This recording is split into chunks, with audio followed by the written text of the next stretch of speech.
Hello guys, welcome to our home harvest channel. तो आज की वीडियो में मैं बताने वाली हूँ टॉप 10 की जो वेजीज हो गए जो हम आसानी से हमारे यहाँ पर ग्रो कर सकते हैं वो। तो पहला हमारा आता है कोरिएंडर। ये बहुत आसानी से ग्रो हो जाता है। ये जो मैं कर रही हूँ ना, ये हाइड्रोपोनिक की खेती है, मतलब कि हाइड्रोपोनिक तरीके से मैं ये लगा रही हूँ। ये ना पानी पर मतलब कि ऊपर आता है, उग जाता है।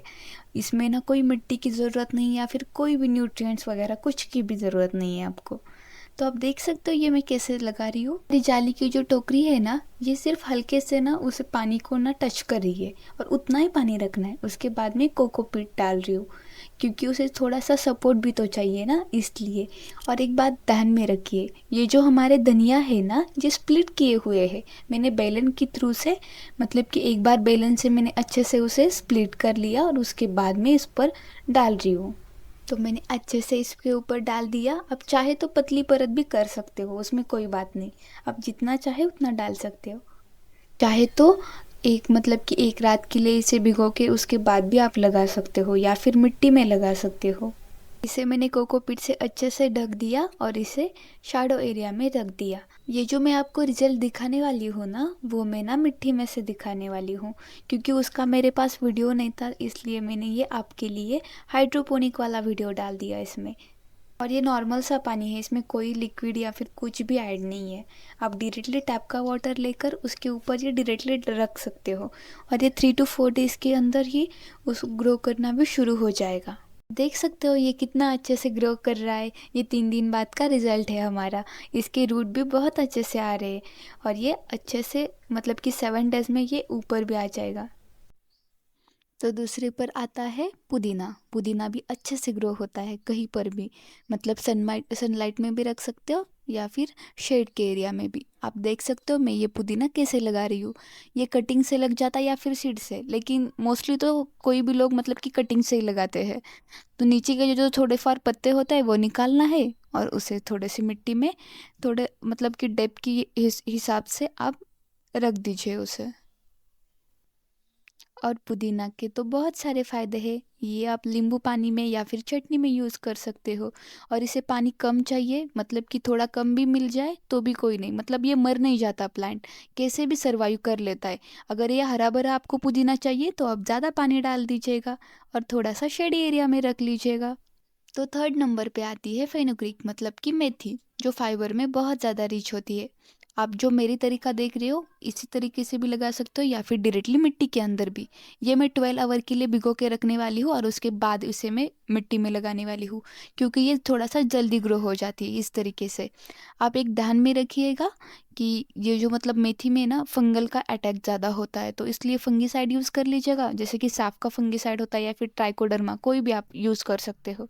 या फिर हमारी घरेलू हल्दी भी यूज़ कर सकते हो, हल्दी के पानी में इसे भिगो कर रखने का। तो आप देख ही सकते हो ये मैंने अच्छे से मिट्टी बना ली एक पॉट के अंदर। पॉट की जो, मतलब कि हाइट होती है ना, वो ज़्यादा नहीं होगी तो भी चलेगा, कोई प्रॉब्लम नहीं, क्योंकि मेथी के रूट्स इतने ज़्यादा गहराई पर नहीं जाते।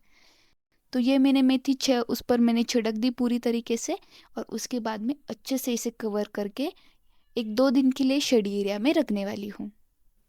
तो ये है 3 दिन बाद का आपका रिजल्ट। आप देख सकते हो मेरी अच्छे से ये फेनुग्रीक उग आई है। लेकिन एक प्रॉब्लम मुझे आया था, इसमें ना थोड़ा सा फंगल का अटैक हुआ था, तो इसलिए मैंने ट्राइकोडर्मा का इसे पानी दे दिया। तो ये है 10 दिन के बाद का रिजल्ट। यहाँ पर मैंने अच्छे से इसका फंगीसाइड का जो भी ट्रीटमेंट था वो भी किया है और आप देख सकते हो ये बहुत अच्छे से ग्रो हो चुकी है। आप चाहे तो इसे हार्वेस्ट भी कर सकते हो। और एक बात ध्यान में रखिए, इसके अगर ऊपर से आपने कटिंग की तो ये 2 to 3 टाइम्स फिर से ग्रो हो जाएगी। डायरेक्टली रूट से उसे निकाल लेना। और चाहे तो आप फंगीसाइड में हल्दी यूज़ कर सकते हो, ट्राइकोडर्मा या फिर सेफ का कोई भी फंगीसाइड यूज़ कर सकते हो। तो ये 4 नंबर पे आता है दिल लीव्स, यानी कि शेपू भी कहते हैं इसे। इसे लगाना तो बहुत आसान है और ये कहीं पर भी मिल जाता है। मैंने इसमें ना 3, मतलब कि बड़े एक कंटेनर लिए हैं जिसकी हाइट थोड़ी सी कम है और उसमें ना डायरेक्टली आप उस पर छेड़ सकते हो, मतलब कि डायरेक्टली डालना है, उसमें कोई भिगोना नहीं है, कुछ भी नहीं करने का। और उसके बाद उसे अच्छे से कवर करने का। और एक बात यहाँ पर ध्यान में रखिए, अगर आपको कोई भी पॉटिंग मिक्स का वीडियो चाहिए होगा तो हमारे चैनल पर अवेलेबल है। इसे मैं कोकोपीट के सहायता से इसे ढक रही हूँ पूरी तरह से। और इसे ऊपर आने में कम से कम एक 5 दिन तो लग ही जाते हैं। तो इसे मैंने अच्छे से पानी दे दिया और इसे फुल सनलाइट में रख दिया।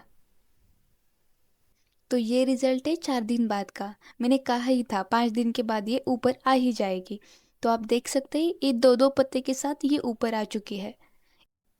और ये रिजल्ट है पूरे 20 डेज के बाद का, और ये बहुत अच्छे से ग्रो हो चुकी है। इसमें कोई फंगल का अटैक नहीं हुआ था और कुछ भी नहीं। तो आप इसकी हार्वेस्टिंग भी कर सकते हो चाहे तो, और इसे कट करने के बाद ये फिर से ग्रो भी हो जाती है। तो अगली सब्जी है हमारी पालक। पालक तो बहुत अच्छी होती है क्योंकि वो बहुत आसानी से ग्रो हो जाती है। आप देख सकते हो ये जो मैंने लगाई है, ये मतलब जो ये रिज़ल्ट देख रहे हो ना, ये 15 डेज़ के बाद का रिज़ल्ट है। पालक बहुत अच्छे से और बहुत ज़्यादा मतलब कि बहुत तेज़ी से ग्रो होती है। तो अगला है हमारा टमाटर। टमाटर के पौधे मैं सीडलिंग ट्रे के अंदर ग्रो करती हूँ। ये आप देख सकते हो, ये 20 डेज़ के बाद का रिज़ल्ट है। आप चाहे तो डायरेक्टली भी लगा सकते हो, लेकिन सीडलिंग ट्रे के अंदर आपने लगाया तो ये बहुत अच्छे से ग्रो हो जाएगा। मतलब कि उसकी रूट जो है वो बहुत अच्छे से ग्रोथ हो जाएगी। तो इसके बाद आप ट्रांसप्लांट कर सकते हो डायरेक्टली बड़े गमले के अंदर। आप देख सकते हो ये 50 डेज़ के बाद का रिज़ल्ट है।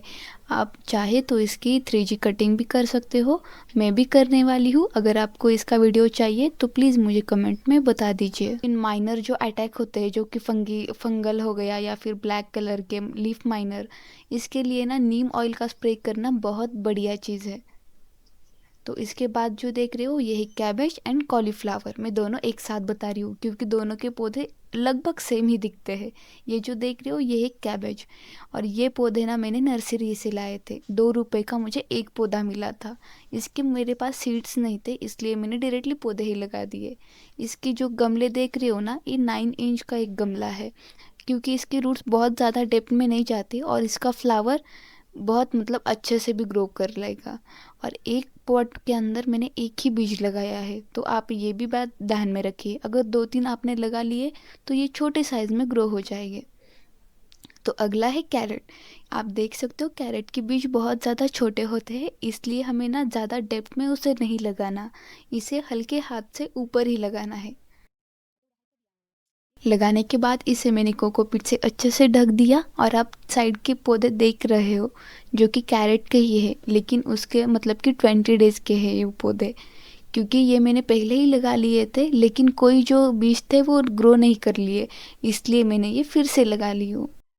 आप कैरेट के लिए ना एक अच्छी हाइट का गमला लीजिए, क्योंकि ना हाइट जो होती है कैरेट की वो बहुत अच्छे से ग्रो हो जाएगी। इसलिए इसमें कोई भी अटैक नहीं होता फंगल का, इसलिए आप ना ये बहुत इजी टू ग्रो है। आप देख सकते हो ये जो मैं छोटे से पौधे निकाल रही हूँ ना, ये खरपतवार है, मतलब कि जो हमारे बीज नहीं है, गवत कहते हैं ना, उसी तरह से।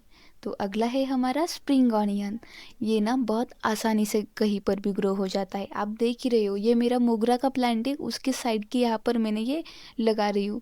जो हमारे ख़राब हुए जो ऑनियन होते हैं ना, उसे लगाने के बाद ये अच्छे से उसकी ना स्प्रिंग ऑनियन मतलब कि एक हरी प्याज उसकी निकल आती है। आप इसे चाहे तो कितनी भी बार कट कर लीजिएगा, ये अनलिमिटेड टाइम ना उसे ये बहुत अच्छे से ग्रो हो जाएगा। और अब देख लीजिए मैं जो ये लगा रही हूँ ना, मतलब कि जो भी स्प्रिंग ऑनियन है उस साइड के परत पर ही लगा रही हूँ, मतलब कि जो भी मेरे बड़े पौधे हैं उसके साइड में लगा रही हूँ। और एक बात, अगर स्प्रिंग ऑनियन आपने किसी भी पौधे में लगा लिया तो ये इंसेक्ट से और स्पेक्ट अटैक से बहुत अच्छे से बचा लेता है, क्योंकि उसका जो स्मेल होता है वो बहुत ज़्यादा स्ट्रांग होता है। तो अगला है हमारा लहसुन। लहसुन का भी वही काम होता है, क्योंकि ये भी बहुत अच्छे से लग जाता है।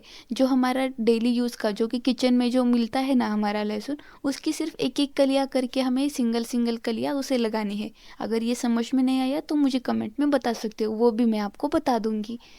तो ये मैंने लगा लिया लहसुन। इसके आप डायरेक्टली चटनी में यूज़ कर सकते हो, या फिर उसका एक भी यूज़ होता है जो कि वो पेस्ट अटैक से हमें बचा लेता है पौधे को, और वो उसका जो स्मेल होता है स्ट्रॉन्ग, वो भी अच्छा होता है। तो इसी बात पर मुझे आप सब लोग सब्सक्राइब भी कर लीजिए, and thank you very much.